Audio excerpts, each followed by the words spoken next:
मैं दीदी से यही चर्चा कर रही थी। अटल जी समय में जब भूरिया आयोग का गठन हुआ था तो सबसे आदिवासी आयोग के अध्यक्ष थे। उनको नमन करते हुए जो आज बड़ी संख्या में अंतर्राष्ट्रीय पत्रकार संघ जो कार्यक्रम यहाँ पे आयोजित किया है, अध्यक्ष को धन्यवाद दूंगी कि ये सभी भाई जहां जहां से आए हैं, बहुत सारे तो मेरे परिचित हैं, सबसे मिलना हुआ। और जो भाई जो अभी बहुत उनकी पीड़ा सुना रहे थे, जीतू सोनी जी आदरणीय, उनका जब दुख मैं सुन रही थी, मेरे को बड़ा अंदर आत्मा में ये हो रहा था, मैं बातें करूंगी आपसे आगे। तो उनकी जो सही चीज जो वो बता रहे थे, हमको लग रही थी कि कितनी चीजें उनको सहन करना पड़ती है। और ऐसे ही हमारे भाई चतुर्वेदी जी हैं, विक्रम जी हैं, पाल जी हैं, जोशी जी हैं, चंदेल जी हैं, सभी को मैं धन्यवाद देती हूँ। और मेरी बहने बेटी है। और इस कार्यक्रम जब भैया लगातार बात कर रहे थे तो मैं इनकार कर रही थी इस कार्यक्रम के लिए। तो जब मैं चर्चा कर रही थी कि आ कौन रहे हैं, तो सभी से मेरा संपर्क चल रहा था कि इतना बड़ा कार्यक्रम है, पहली बार मैं बरी हूँ और आदिवासी नेत्री हूँ। तो किसी ने अगर मेरे से आवेदन निवेदन किया है और पहली बार मेरा किसी पत्रकार कार्यक्रम में पहला मौका है जो मैं आई हूँ, तो उस कार्यक्रम में मैंने, क्योंकि हमारे आदिवासी नेता दादा नहीं होते, उनका बहुत मार्गदर्शन मिला, 14 में हम लोग साथ लेते। तो हमारी दीदी, मैं पहले से परिचित हूँ दीदी से, कई चुनाव में कई कार्यक्रमों में हम मिलते हैं। जब दीदी पहली बार मंत्री बनी थी तो मैंने दीदी का जाके मिली और उनको धन्यवाद दिया। और पहला कार्यक्रम दीदी ने मेरे धार जिला में दिया था, एक सम्मेलन। तो ऐसे हमारे आदरणीय दीदी निर्मला दीदी, हमारे मोर्चे के अध्यक्ष आदिवासी,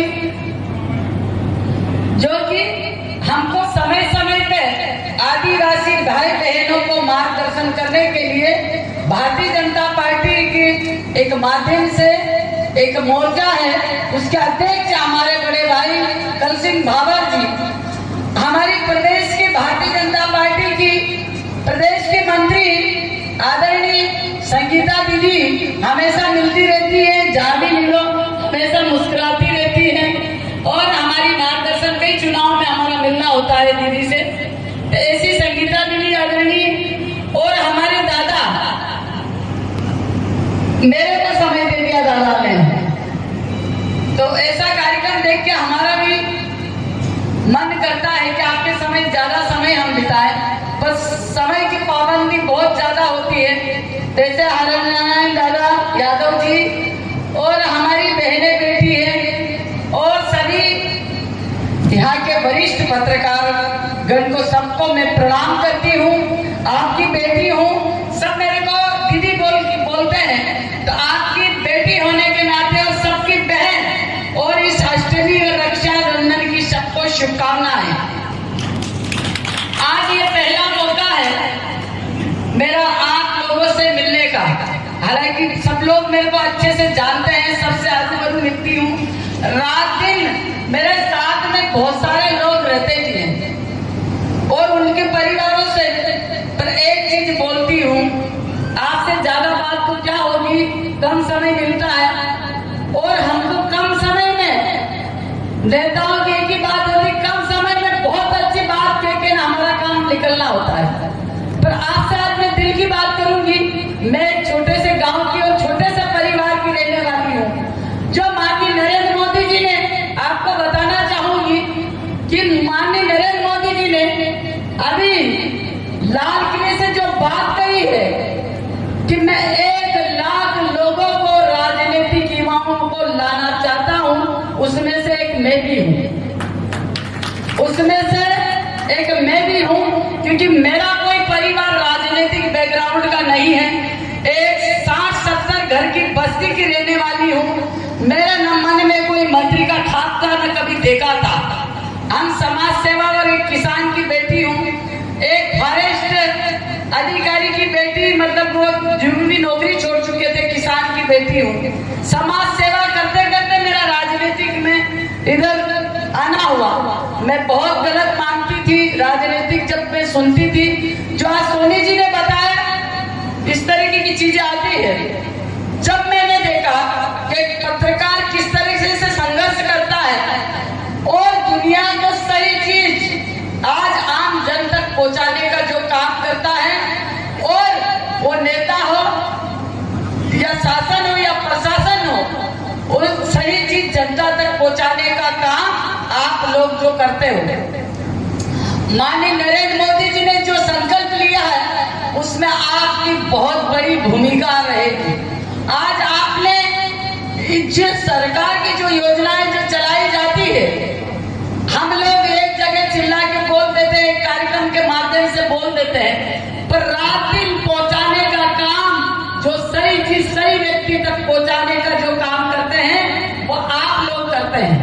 मैं जब राजनीति में आ गई थी, जब एक चीज मैंने देखी जो भैया ने बताई है, जो श्रोता सिंह थी जो एक टीवी के माध्यम से जानकारी दे रही थी, और किसकी जानकारी दे रही थी? अपने पति की दे रही थी, जो उनका एक्सीडेंट हो चुका था, वो मर गए थे। उनको ये पता नहीं कि मेरी खुद की जानकारी मैं आराम से बोल रही हूँ।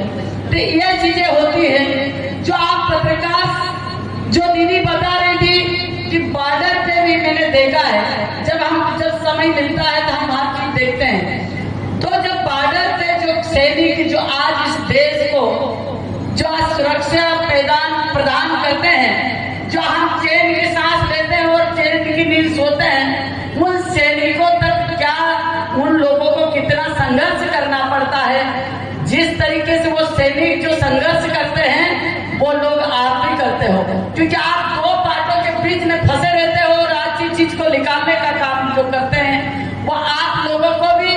मैं आज सोनी जी ने जो बताया, हमको बड़ा दुख होता है, हर इंसान को होता है, पर अच्छी चीज करने के लिए मैं सोनी जी को कहूंगी कि हर चीज को कभी भी सत्य की हार नहीं होती है।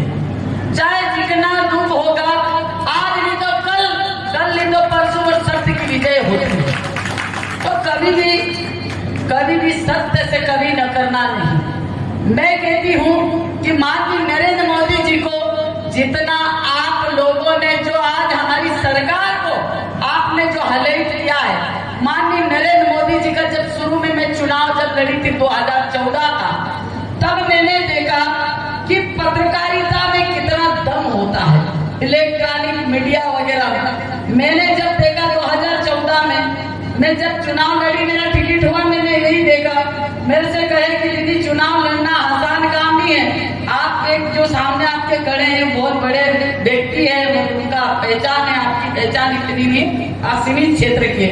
मैंने उसी समय मैंने देखा जब टीवी खोल के, जिस बच्चे को जब बोलते आ रहा था कि इस बार सरकार किसकी, तो मोदी सरकार, जिस बच्चे को भी बोलते आया होगा उसने वही प्रचार किया।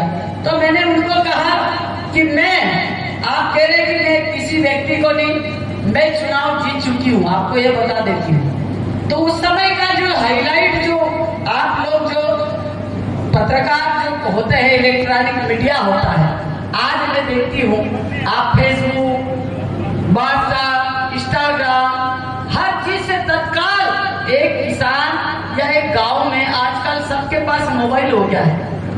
मैं कहती हूँ कि किसी व्यक्ति को गांव में ये पता नहीं, युवा को पता नहीं, पढ़े लिखे जरूर है, पर वो ऐसा काम जो मोदी जी ने जब किया था, हमको खुद को भी नहीं पता कि हमारा सोना बाहर विदेश में है और गिरने पड़ा है। वो काम जब किया और तत्काल मीडिया ने उसको कवरेज किया, तो देश को ये बड़ा गर्व हुआ कि मोदी सरकार है जो तत्काल इस चीज को लाई है।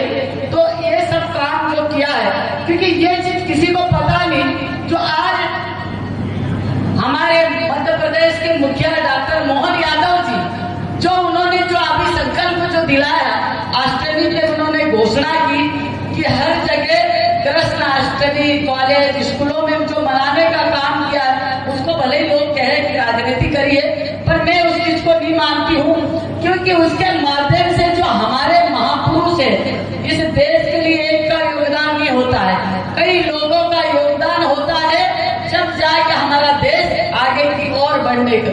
जो माननीय नरेंद्र मोदी जी का जो सपना है जो साकार होने के लिए वो हर रात दिन मेहनत करते हैं। उनका कहना है आप एक कदम बढ़ाओ, मैं 4 कदम चलने के लिए तैयार हूँ। और रात दिन जो 18 घंटे जो व्यक्ति इस देश के लिए काम करता है, मैं कहती हूँ जो विकसित भारत का जो सपना जो देखा है उसमें आपका योगदान बहुत बड़ी भूमिका रहेगी, क्योंकि मीडिया ही और जो हमारे जो देश की जो छवि निकालने का जो काम करते हैं वो सबसे बड़ा काम आप लोगों के हाथ में होता है। मोदी जी अपना काम करते हो पर उसको निकालने का काम आप लोग करते हैं। आज आप लोगों ने बुलाया है मुझे, बहुत सारी बात करती मिलती और बहुत सारा समय, पर कुछ कार्यक्रम हमारे बने हुए रहते हैं। मैं खुद कहती हूँ कि मेरे को बहुत सारा समय मिले पर काम करते करते रात हो जाती है, आप लोगों को 1-2 बजती है, तो आपसे माफी चाहूंगी पहले हम लेट आए। पर एक बात बता देती हूँ कि आप लोग अच्छा काम करो, हम लोग आपके साथ हैं। आपको ऐसे जैसे भैया जो सोनी जी उनका दुख दर्द बता रहे थे, पर मैं आपको विश्वास दिलाती हूँ कोई भी ऐसा पत्रकार होगा, अगर उसको कोई भी ऐसी जरूरत हो, मैं आपके लिए आधी रात को खड़ी हूँ भैया। कोई भी ऐसी बात हो, कोई को ऐसा झुकने डरने की जरूरत नहीं, आप सही चीज बताते हो, उसमें मैं हूँ या कोई भी हो, आपको एक सजा जो कानून देता है ऐसा एक सजा एक को ही होती है, 10 को नहीं होती है। तो सही चीज चलाने का काम आपका है और आपका साथ देना हमारा काम है। आप लोगों ने मुझे यहाँ पर बुलाया इतने बड़े कार्यक्रम के, आपने जो सभी ने इस कार्यक्रम को जो सजाया करा है, मेहनत करी है, उनको मैं तहे दिल से धन्यवाद देती हूँ और सभी को बधाई शुभकामनाएं देती हूँ। आप लोगों ने मुझे बुलाया, सुना, धन्यवाद। जय श्री राम, वंदे मातरम।